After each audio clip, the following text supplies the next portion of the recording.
Hai, latihan persediaan akhir kini sedang berlangsung untuk pelajar batch 3 yang bakal menghadapi final exam. Sebab itu, mereka mendengar taklimat daripada pengajar sebelum memulakan langkah seterusnya. Setiap pelajar mencari bahan-bahan yang diperlukan, menyediakan bahan dan menimbang mengikut resepi mereka. Waktu inilah mereka menggunakan ilmu dan teknik yang telah dipelajari sepanjang berada di sini.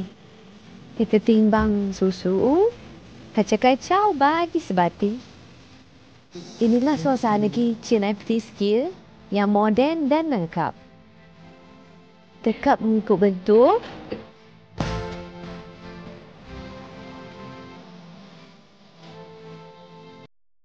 Semua fokus ya.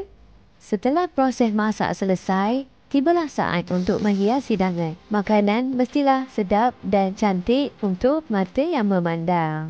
Hidangan mereka terdiri daripada berbagai negara. Okey, ini tim masakan dari China, masakan dari Itali,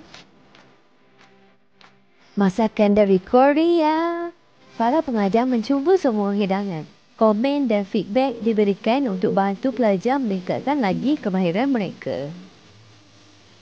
Boleh daftar sekarang.